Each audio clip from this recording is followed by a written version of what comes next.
sirve para ver más o menos cómo va cambiando, pero lamentablemente solamente se basa en edad cronológica y no ayuda mucho para de manera longitudinal. ¿No? Por ejemplo, aquí en este gráfico podemos ver, centrémonos nada más en la línea color amarillo, que es la que grafica a Latinoamérica en el Caribe. Ya hagamos un punto de corte en el 2020, un año medio complicado para todos, donde vemos, según este indicador, cómo la dependencia ha ido incrementando y después del año 2020 va a empezar a dispararse en todos los países. Pero en Latinoamérica y el Caribe va a ser más empinado todavía. Hay países más estables, hay continentes más estables, como Asia, como Australia, especialmente África, que probablemente sea por un subregistro, ¿no? Pero en el caso de nosotros, no solamente el envejecimiento va a ir aumentando, o sea, la esperanza de vida, sino que va a ser esperanza de vida con dependencia, ¿ya? Y eso es peligroso. Una esperanza de vida con dependencia significa un envejecimiento poco exitoso, ¿ya? Los adultos mayores van a ser más del 20% de la población en todos los países, ¿ya? Un quinto de la población va a ser adulto mayor. Y no solamente por tema de derechos humanos requieren una calidad de vida buena, sino que si no hacemos algo por esta gran cantidad de adultos mayores que vamos a tener, el silver wave, como se le dice, vamos a tener muchos problemas. Segundo indicador importante, el POADR, el Prospective Old Age Dependency Rate, ¿ya? Este es el número de personas de una edad X que los coloca dentro de una expectativa de vida de 15 años dividido entre las personas de entre 20 y la edad X que has puesto. Por ejemplo, yo quiero calcular el POADR de las personas mayores de 60 años, ¿ya? Y yo creo que estas personas van a tener una esperanza de vida de 15 años más. O sea, 60 más 15 sería 75. Dividido entre las personas entre 20 años y los 60 años, que sería la edad X. ¿Para qué me sirve este indicador tan complicado de medir? Nos sirve para evaluar las proyecciones que habíamos visto hace un rato. Hace un rato vimos las proyecciones y nos dimos cuenta de que la subida en Latinoamérica era vertiginosa, pero con este otro indicador que sirve más para evaluar longitudinalmente a las poblaciones, nos damos cuenta de que estábamos mal, pero no estábamos tan mal. Y los países asiáticos que parecían que estaban muy bien, no estaban tan bien. ¿Ya? Sí van a tener un grado de dependencia bastante alto, incluso mayores que los nuestros en Latinoamérica. El tercer indicador importante sería el OADR económico, ¿ya? Que se calcula tomando en consideración el número de consumidores adultos mayores, o sea, cómo el adulto mayor, ya sea por plata de su trabajo, plata de su pensión o plata de otras personas, sigue consumiendo e insertando dinero en la economía, entre el número de trabajadores, que pueden ser de cualquier edad, y esto por 100. Este indicador es súper importante porque es uno de los más sencillos de calcular y nos sirve mucho para ver cuánto el adulto mayor está aportando a la economía. ¿Ya? Regresamos entonces a esperanza de vida, que ya saben que no es un indicador tan fidedigno porque simplemente te habla de cuánto tiempo va a vivir una población. ¿Ya? Se define literalmente como los años que un recién nacido, porque lo calculas en recién nacidos, puede esperar a vivir asumiendo los patrones de mortalidad al momento de su nacimiento en su país. ¿Ok? Como ya les dije, en Perú tenemos una esperanza de vida bastante similar a Latinoamérica. Usualmente la esperanza de vida va a la par con otros indicadores económicos, como por ejemplo el Producto Bruto Interno o algo por el estilo. Usualmente los países que les va mejor económicamente son los países que tienen una esperanza. Y para eso requieres disminuir tus tasas de fertilidad, disminuir tu mortalidad materna y otro tipo de indicadores de salud básicos. Ya para entrar a la última parte de la clase, vamos a definir algunas cositas como transición epidemiológica. Esta transición epidemiológica se define, como dice la diapositiva, la forma en que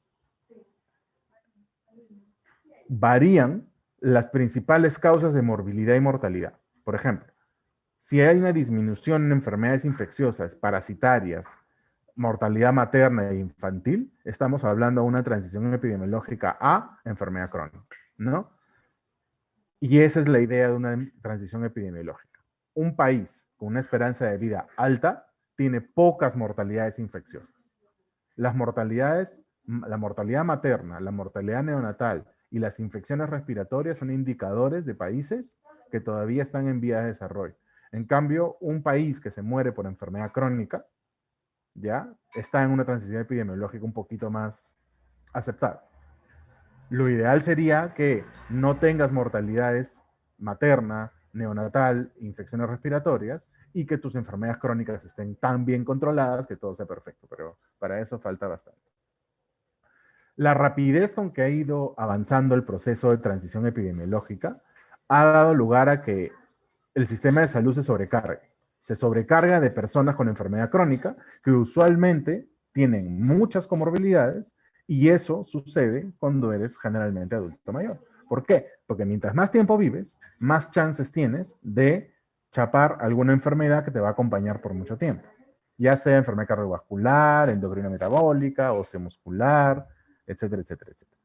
Con el envejecimiento, la carga que producen estas enfermedades sobre la mortalidad a nivel regional se va elevando y las tendencias nos hablan de que van a seguir elevándose, ¿no? O sea, como ya saben, mayor esperanza de vida, mayor dependencia y la mortalidad por esa dependencia y esa enfermedad va a seguir aumentando. O sea, todo matemáticamente tiene sentido, ¿ya? Usualmente la enfermedad crónica, que es la que se caracteriza por esta transición epidemiológica, causa casi las 3/4 partes del total de muertes en la población y casi el 90% de las defunciones en adultos mayores. ¿Ya?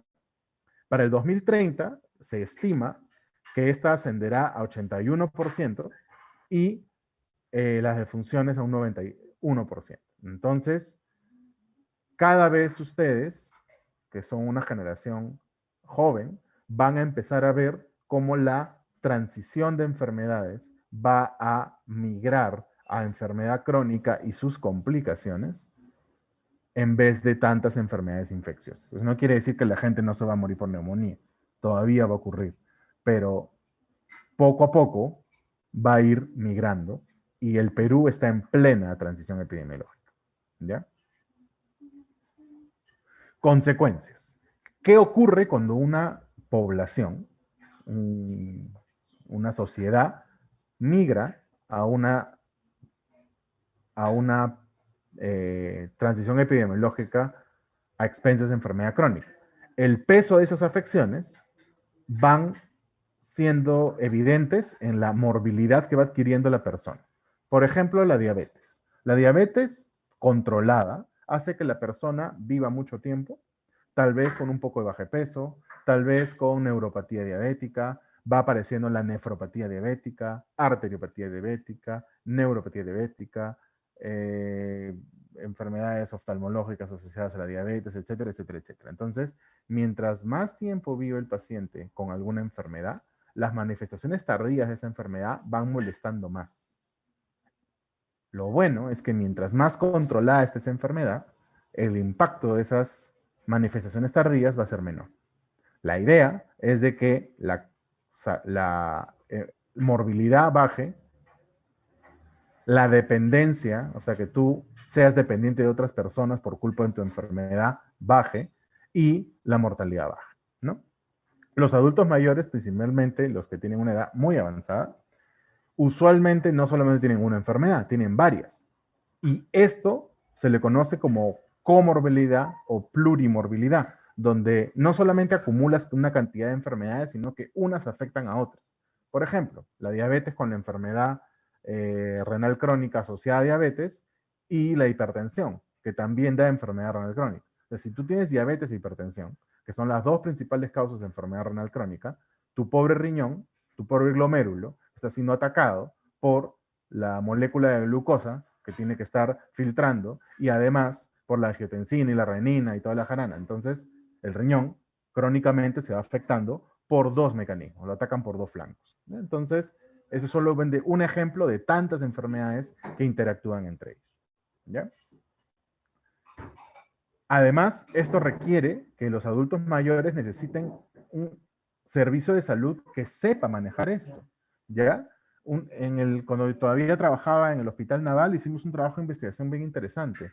Los pacientes comórbidos que eran atendidos por muchos médicos, ¿no? Ese adulto mayor que estaba feliz porque iba al reumatólogo, al neurólogo, al nefrólogo y al traumatólogo y a todos los ólogos, hasta el pediatra iba el pobre adulto mayor, y ¿qué cosa conseguía? Que uno, polifarmacia, más efectos adversos por sus tratamientos, y mejor les iba los que tenían un médico de cabecera, usualmente son los geriatras o los internistas, que unificaban todo y trataban de hacer una lista prioritaria de los tratamientos que requería. Eso es costoso y requiere un manejo multidisciplinario.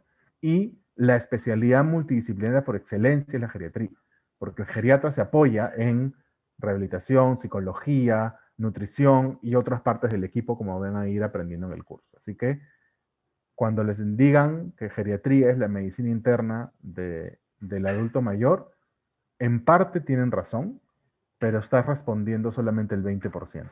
La geriatría va bastante más allá, ¿ya? Decir que la geriatría es la medicina interna del adulto mayor es como pretender que la pediatría sea la medicina interna de los niños. Y ustedes saben que no es así, ¿ya? El niño requiere un manejo totalmente diferente que el internista, ¿ya? El internista tiene su lugar, el geriatra tiene su lugar y el pediatra tiene su lugar. Una transición epidemiológica hacia la enfermedad crónica causa que casi la mitad de todas las discapacidades que puede tener el adulto mayor vayan incrementándose con la edad y vayan incrementándose mientras que las enfermedades van avanzando.